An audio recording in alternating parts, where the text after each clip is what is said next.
শহীদ রাষ্ট্রপতি জিয়াউর রহমানের ৪৫তম শাহাদাত বার্ষিকী স্মরণে রাজধানীতে চলছে বিএনপির দিনব্যাপী কর্মসূচি। এ বিষয়ে সরাসরি চলে যাচ্ছি আমরা সেখানে।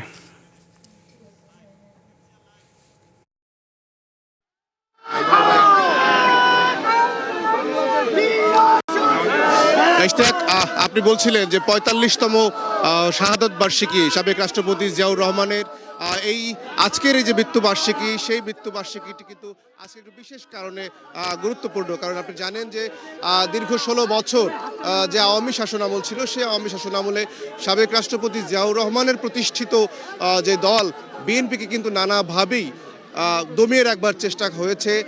নানাভাবেই এই দলটির নেতাকর্মীদেরকে কিন্তু নির্যাতন নিপীড়নের মুখে ফেলা হয়েছে।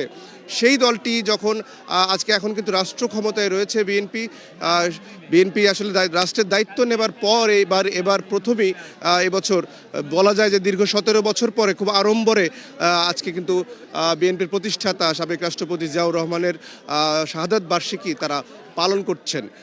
আজকে সকাল থেকে আমরা লক্ষ্য করছি যে চন্দ্রিমা উদ্যানে একেবারে সকালের আলো ফুটবার পর থেকেই ঢাকার বিভিন্ন এলাকা থেকে বিভিন্ন ইউনিটের নেতাকর্মীরা এসে উপস্থিত হয়েছেন।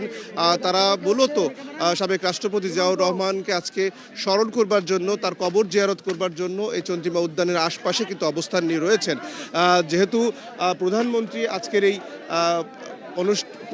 আজকের এই কবর জিয়ারতের নেতৃত্ব দিচ্ছেন এবং তিনি সাবেক রাষ্ট্রপতি জিয়াউর রহমানের বড় ছেলে, তার আগমন ঘিরে মানুষের ভিতরে একটি বাড়তি আগ্রহ রয়েছে এবং এই যে নেতাকর্মীরা এখানে এসেছেন তারা মনে করেন যে সাবেক রাষ্ট্রপতি জিয়াউর রহমানের যেই আদর্শ, বাংলাদেশ নিয়ে তার যে স্বপ্ন, সেই স্বপ্নের পথেই বিএনপি এগিয়ে যাচ্ছে। তার দলের নেতাকর্মীরা মনে করছেন যে পরিমাণ নির্যাতন জুলুম তাদের ওপরে চালানো হয়েছিল, তারপরে আজকের এই দিনটি তাদের জন্য চিরস্মরণীয় এবং তারা মনে করেন যে জিয়াউর রহমান যে ধরনের কর্মসূচিগুলো বাংলাদেশের কল্যাণে যে ধরনের কর্মসূচি নিয়েছিলেন, সেই একই ধরনের কর্মসূচি হাতে নিয়ে তার বড় ছেলে তিনিও কিন্তু বাংলাদেশকে নেতৃত্ব দিচ্ছেন।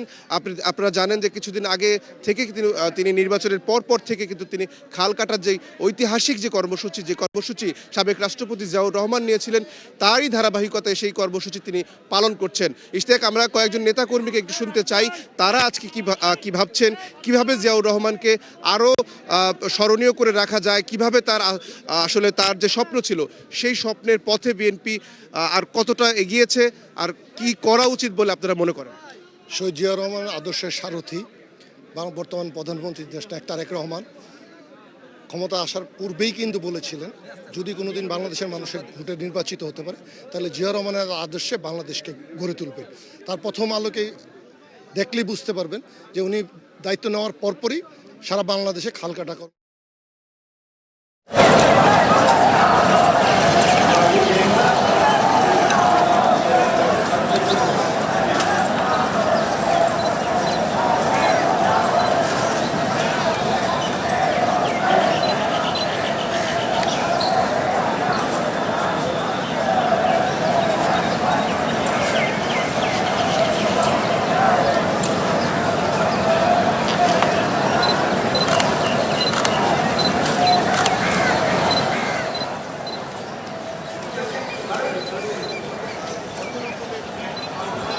কাজ করা দরকার তারা মনে করেন, সেখান থেকে তারা সেটিও বাস্তবায়ন করতে পারবেন।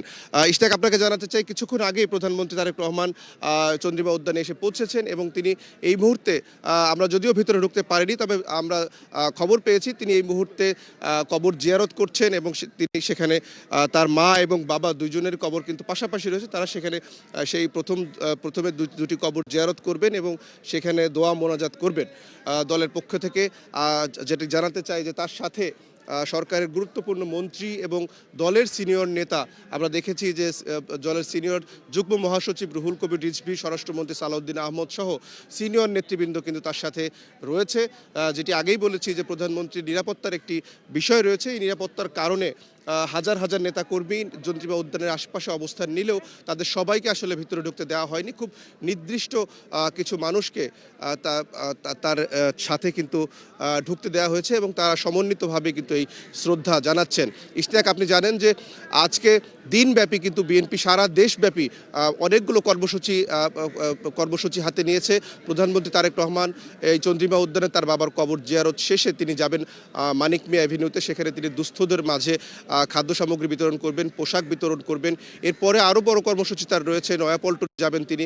বেশ কিছু এলাকায় তার আজকে যাবার কথা রয়েছে, যেহেতু আজকে তার বাবার ৪৫তম মৃত্যুবার্ষিকী। এই মৃত্যুবার্ষিকীর দিনটিকে আসলে স্মরণীয় করে রাখবার জন্য এবং এই মৃত্যুবার্ষিকীর দিনে সাধারণ মানুষের দোয়া নেবার জন্য তিনি কিন্তু নানান রকমের কর্মসূচি হাতে নিয়েছেন।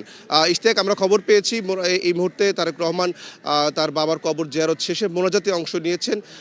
আপনি জানেন যে যেটি বলছিলাম যে তিনি এখান থেকে মোনাজাত শেষ করে যাবেন মানিক মিয়া অ্যাভিনিউতে।